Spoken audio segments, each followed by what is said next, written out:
નમસ્કાર વિદ્યાર્થી મિત્રો, હું જીત પટેલ અને આજે આપણે ધોરણ 10ની અંદર એસએસ વિષયની અંદર આગળ વાત કરીશું વન્યજીવોની. તો વન્યજીવો વિશે વાત ચાલતી હતી. ચેપ્ટર નંબર 9ની અંદર પ્રથમ પાઠની અંદર આપણે વન્યજીવો વિશે કેટલીક વાત કરી હતી. હવે એમાં જ આપણે થોડી આગળ વાત કરવાની છે.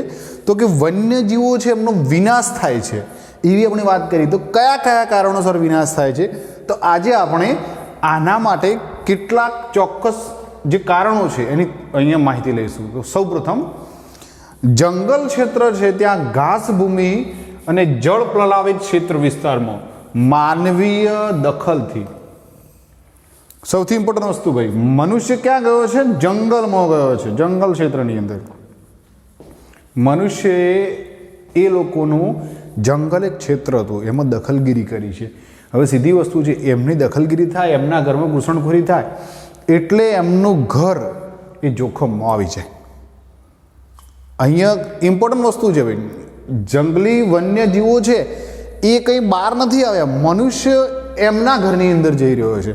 જંગલો નાશ કરીને ત્યાં ઇમારતો બિલ્ડિંગો બનાવી રહ્યો છે, પણ એ જંગલમાં રહેતા પ્રાણીઓ તો પછી ત્યાં ક્યાં જશે? એટલે કે જોખમમાં આવી ગયા છે. આગળ વાત કરીએ તો કે જંગલોનો વિનાશ પ્રાકૃતિક અસંતુલન સૌથી વધારે કારણભૂત છે. છેવટે આની અસર કોના ઉપર થાય છે? તો કે જંગલો નાશ થાય છે અને કુદરત તરફથી જે અસમતુલા થાય છે એના કારણે વન્યજીવો ઉપર અસર થતી જોવા મળે છે. કારણ કે આફ્ટર ઓલ આ જે વન્યજીવો છે રહેવાના તો જંગલમાં જ છે. સાથે સાથે વાળ, ખાલ, હાડકા, શિંગડા કે એના નખ આ મેળવવા અને ઘણીવાર મોજ શોખ માટે પણ એનો શિકાર થાય છે. જો અહીં એક ઇમેજ આપણા બુકની અંદર આપેલી છે, શોખ સંતોષવા માટે થતા શિકાર.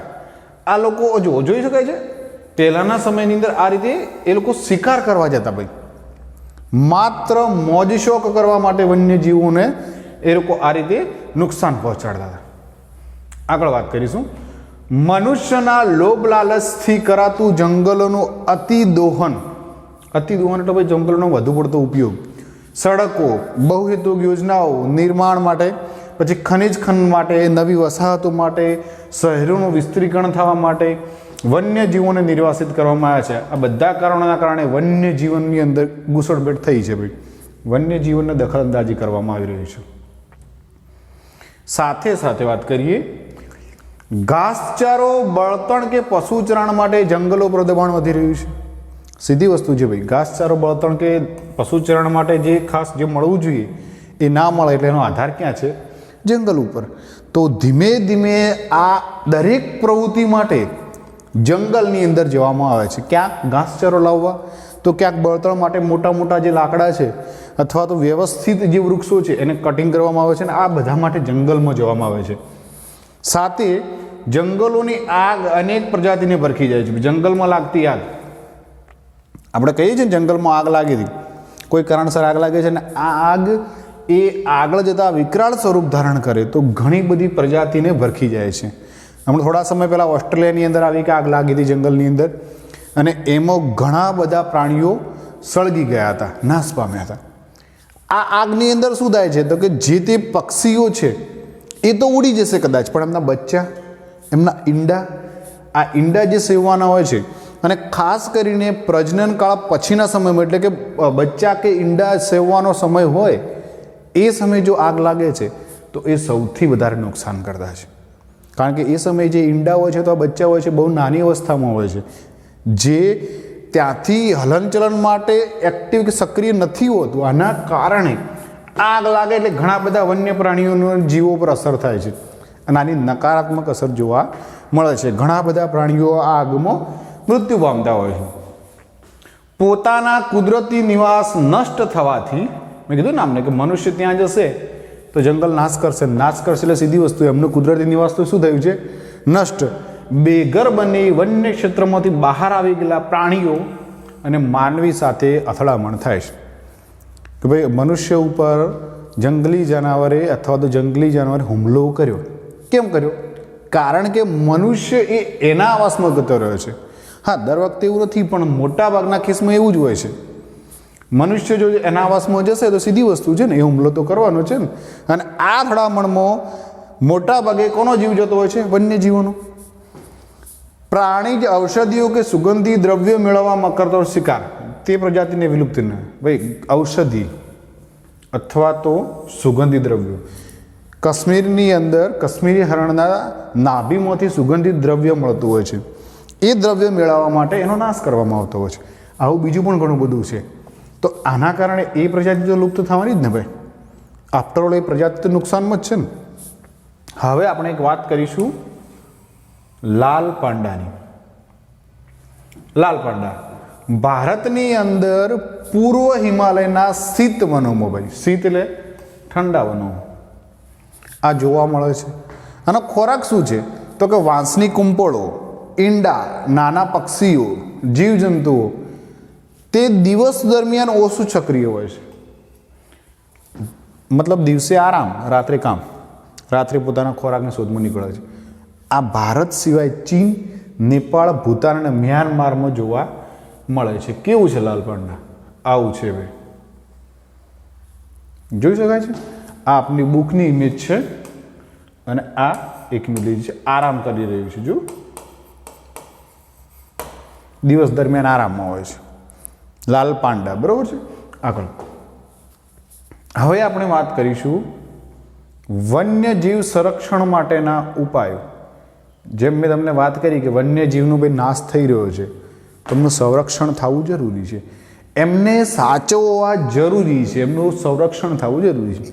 તો એના માટે શું ઉપાય કરી શકાય એની વાત કરીશું. તો કે જંગલો માટે આપણો દ્રષ્ટિકોણ અને માનસિકતા બદલવાની જરૂર છે. સૌ પ્રથમ સૌથી મોટી વાત ભાઈ, જંગલ એ અખૂટ ખજાનો નથી કે જેમાંથી વાપરે જ જઈએ, જરૂર પડે એમ લેતા જ જઈએ. એ ખૂટી જાય એવો છે. તો એનો મતલબ કે માનસિકતા બદલવાની જરૂર છે. જંગલ કુદરતી આવાસ છે એમનો, એમાં જવાની જરૂર નથી, એનો નાશ કરવાની જરૂર નથી. આપણે તેને આવક માટેનો અખૂટ સ્ત્રોત માનીએ છીએ, એ આપણી ભૂલ છે. એનું સંરક્ષણ થવું જરૂરી છે.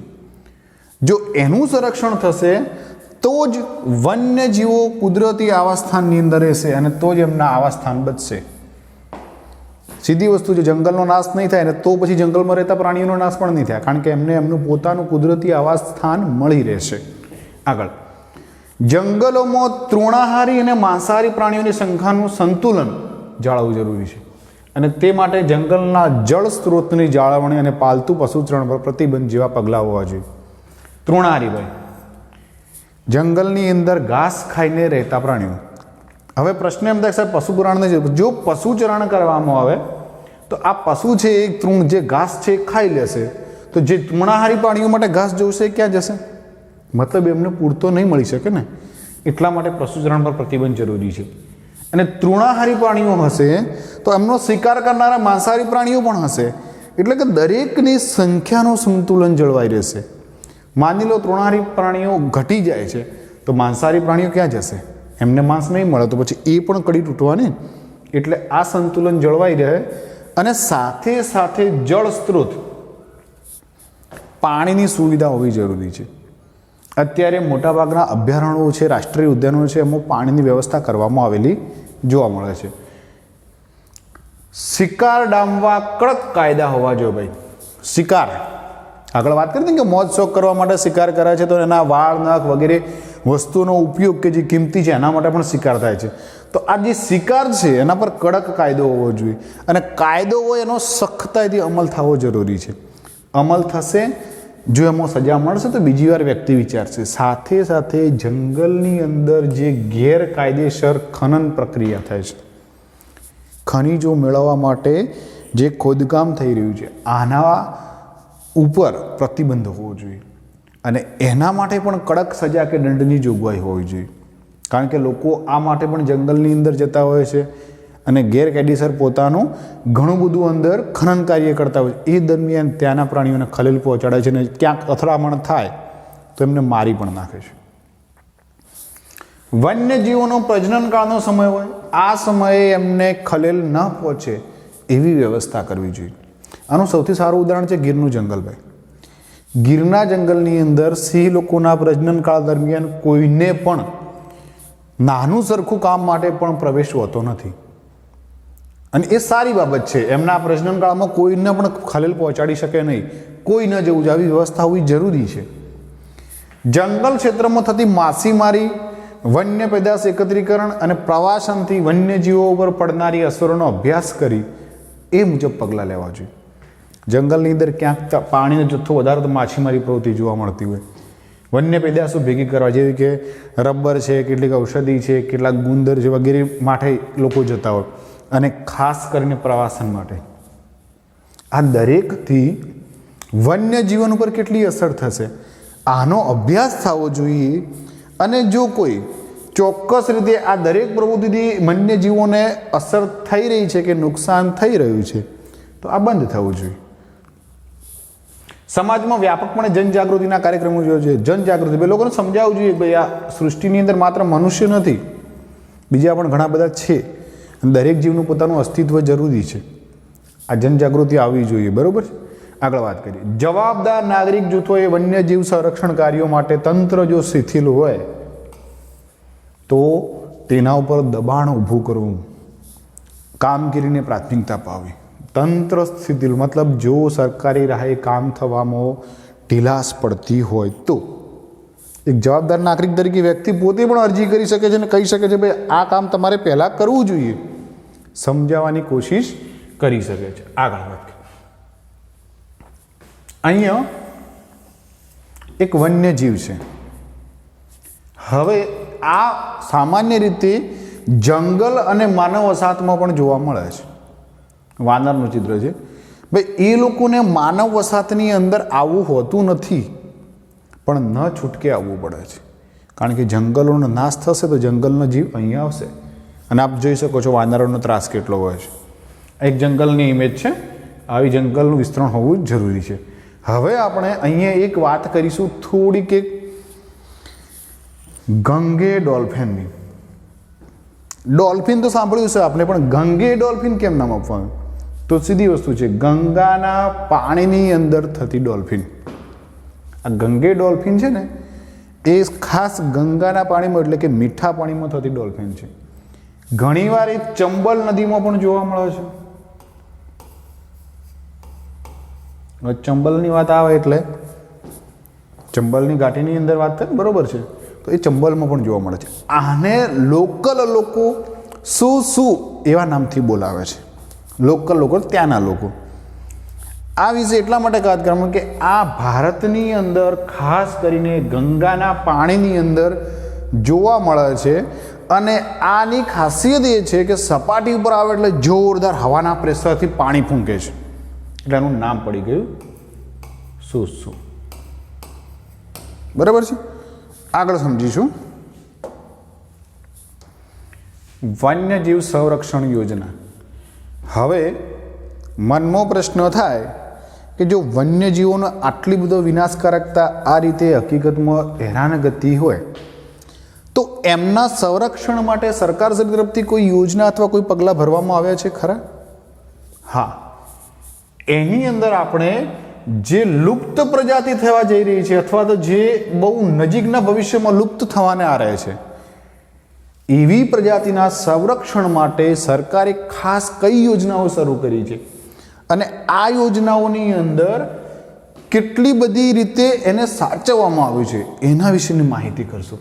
તો અહીંયા આપણે વાત કરીશું સંરક્ષણ માટેની કેટલીક યોજનાઓ. કોના માટે? તો કે ભવિષ્યમાં લુપ્ત થવાના ભય હોય એવી પ્રજાતિ માટે. બરાબર છે. પ્રથમ વાત કરશું વાઘ પરિયોજના. એક અંદાજ મુજબ 20મી સદીમાં ભારતમાં જંગલોમાં 40,000 કરતાં પણ વધારે વાઘ હોવાનો ઉલ્લેખ હતો. 20મી સદીની શરૂઆત થઈ જ્યારે ભાઈ ત્યારે ભારતની અંદર 40,000 વાઘ હતા. અનિયંત્રિત ગેરકાયદે થતા શિકાર અને નિર્વિનીકરણના પરિણામે વાઘનું અસ્તિત્વ માટે ખતરો ઊભો થયો હતા 20મી સદીમાં. અત્યારેની વાત ખતરામાં છે. તો આના માટે 1971ની અંદર વાઘને બચાવવાના હેતુથી વાઘ પરિયોજનાની શરૂઆત થઈ 1971. આ મુજબ વાઘને કુદરતી આવાસ અને સુરક્ષિત વાતાવરણ મળી રહે અથવા પર્યાવરણ મળી રહે એ માટે એટલે કે પર્યાવરણીય સંતુલન જાળવી રાખવા માટે રાષ્ટ્રીય સ્તરે શ્રેણીબદ્ધ પગલાં લેવામાં આવ્યા અને કુલ 44 જેટલા ક્ષેત્રમાં યોજના કાર્યરત છે. કઈ યોજના ભાઈ? વાઘ પરિયોજના, બરાબર છે,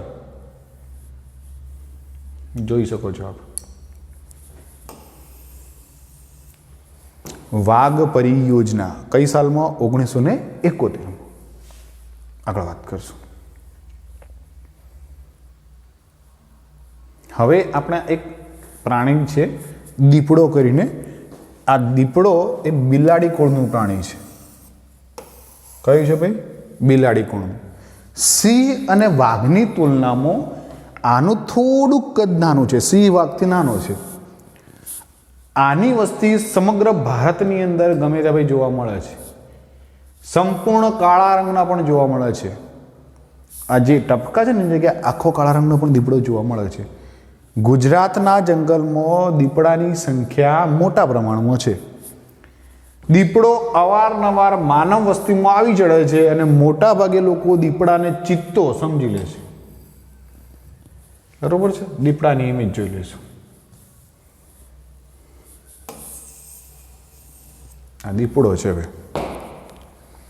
આખો બ્લેક કલરનો પણ હોય છે, મોટા ભાગે આવો ટપકાળો હોય છે. બરોબર છે? આગળ વાત કરીએ.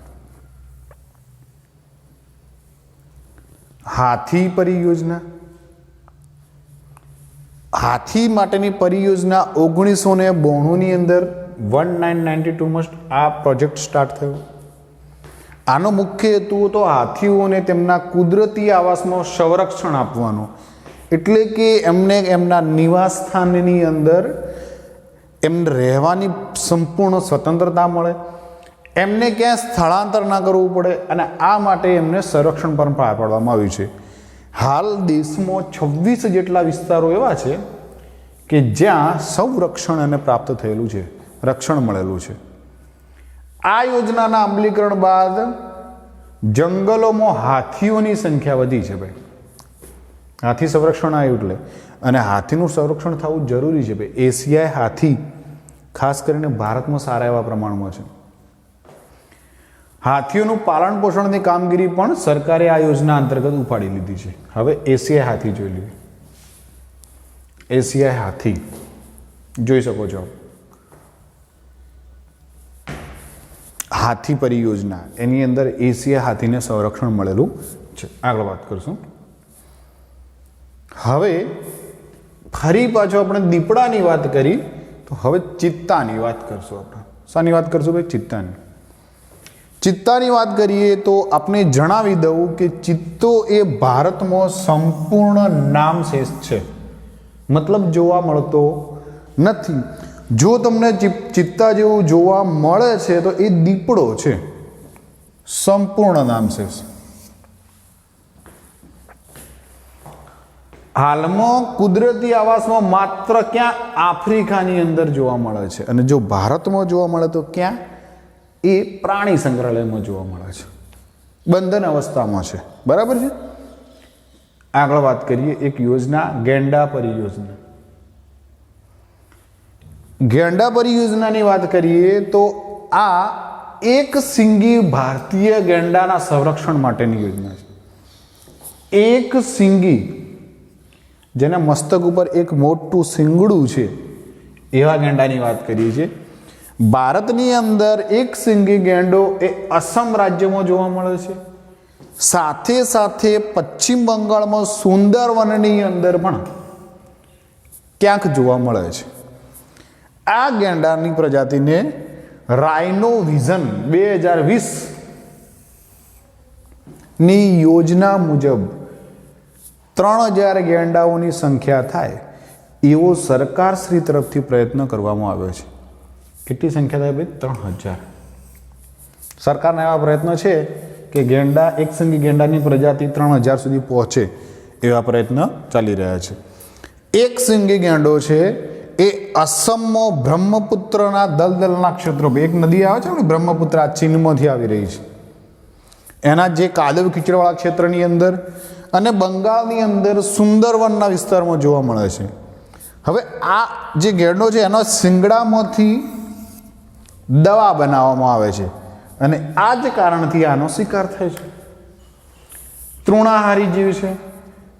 સંરક્ષણના પ્રયાસો તેની સંખ્યા વધી છે. તૃણાહારી એટલે ઘાસ ખાતું છે. બરોબર છે? અહીંયા જોઈ લેશું એક સિંગી ગેડો.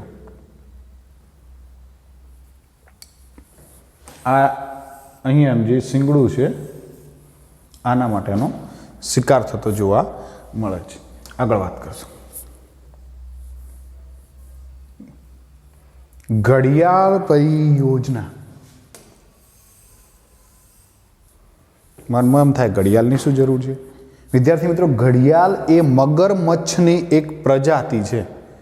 માત્ર ભીંતે લટકતી ઘડિયાળ એના સિવાય પણ કોઈક જાત છે. શું છે? મગરમચ્છની એક પ્રજાતિ છે ભાઈ ઘડિયાળ. અને આ પ્રજાતિ એ મીઠા પાણીના મગરોમાં જોવા મળે છે.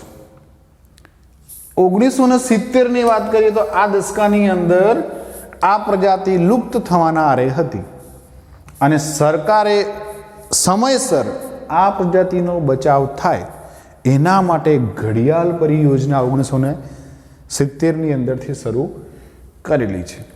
હવે વાત કરીશું ગીધ પરિયોજના. આના આગળના લેક્ચરની અંદર આપણે વાત ચાલતી હતી કે લુપ્ત થતી પ્રજાતિઓની અંદર ગીધ પણ એક એવું છે કે જે લુપ્ત થઈ રહ્યું છે. હવે ગીધની વાત કરીએ તો ગીધ છે ને કુદરતનો સફાઈ કામદાર છે. કેમ? તો કે તે મૃત ઢોરનું માંસ ખાય છે, મરી ગયેલા ઢોરનું માંસ ખાય છે. ભારતની અંદર ગીધની લગભગ 9 પ્રજાતિઓ જોવા મળે છે. ગીધોની સંખ્યામાં અચાનક અસાધારણ ઘટાડો થયો અને એટલા માટે 2004થી આ યોજના શરૂ થઈ. હવે ગીધ કેમ અચાનક ઘટવા માટેનું કારણ હતું કે જે ઢોર છે એને દવા કરાવેલી હોય છતાં જો એ મરી જાય છે તો એ મરી ગયેલું ઢોર જ્યારે ખુલ્લામાં ફેંકી દેવામાં આવે તો એના શરીરની અંદર જે માંસ હોય છે એમાં દવા રહી જાય છે અને એ દવા રહી ગયેલું માંસ ગીધ ખાય છે એટલે એ મૃત્યુ પામે છે. આ સૌથી મોટું કારણ હતું ભાઈ. અને આના કારણે અચાનક ગીધોની પ્રજાતિ એટલે દવા કરાવ્યા પછી મૃત્યુ પામેલા ઢોર એને દફનાવવા જોઈએ, આમ ખુલ્લા ના છોડવા જોઈએ જેથી ગીધ ખાઈને મૃત્યુ પામે. હિમ દીપડા પરિયોજના. હિમ એટલે બરફ. બરફની અંદર રહેલો દીપડો. હિમ દીપડાની વાત થઈ. હિમ એટલે પછી હવે સીધી સમજી શકાય કે ભાઈ હિમાલયની અંદર હોય. હિમાલયની અંદર 3000 મીટરની ઊંચાઈએ જોવા મળે છે આ પ્રજાતિ. 3000 મીટરની ઊંચાઈએ છે આ પ્રજાતિ જોવા મળી રહી છે. સ્થાનિક લોકો હિમ દીપડા બાબતે જાણકારી વધે, સ્થાનિક ત્યાંના લોકોને, અને એનું સંરક્ષણ થાય એના માટે લોકોને જાગૃત કરવામાં આવ્યા અને સમજાવવામાં આવ્યા. અને આ બાબતને ધ્યાનમાં રાખીને 2000ની સાલમાં, કઈ સાલમાં? 2000ની સાલમાં હિમ દીપડા પરિયોજના શરૂઆત કરવામાં આવી. આની અંદર કાશ્મીરી હંગુલ પરિયોજના પણ સાથે છે. લાલ પાંડા જે આગળ આપણે વાત થઈ, મણિપુરની અંદર જોવા મળતી એક હરણની વિશિષ્ટ પ્રજાતિ માટે પણ છે મણિપુર થમિલ પરિયોજના. ગંગા બ્રહ્મપુત્રા નદીની અંદર જોવા મળતી ગંગા ડોલ્ફિન. ગંગે ડોલ્ફિન આપણે વાત કરી હતી એની વાત, તો એના માટે પણ યોજના છે. ટૂંકમાં આ દરેક પરિયોજનાઓનો એક જ કામ છે કે આ રીતે એમને સાચવણી આપવી. પછી એ ઘડિયાળમાં ભરી મગરમચ્છ હોય, ગીધ હોય કે હિમ દીપડા હોય. બરાબર છે. હવે આપણે અહીંયા આ પાઠની અંદર આ જે પરિયોજનાઓ છે એની અંદર અલગ અલગ રીતે કેવી રીતે સંરક્ષણ મળ્યું એના વિશે સમજ્યા. હવે આપણે નેક્સ્ટ લેક્ચરની અંદર આ દરેક પ્રજાતિ માટે સરકારશ્રી તરફથી કેવા પગલાં લેવાના, એમને શું કર્યું, તો કે અભયારણ્ય, રાષ્ટ્રીય ઉદ્યાનો અને જૈવ આરક્ષિત ક્ષેત્રો બહાર પાડ્યા. તો એ કેવી રીતે પાડ્યા, ત્રણેયમાં શું તફાવત છે અને ભારત કે ગુજરાતની દ્રષ્ટિએ એ કેટલા છે એના વિશેની માહિતી મેળવીશું. Thank you.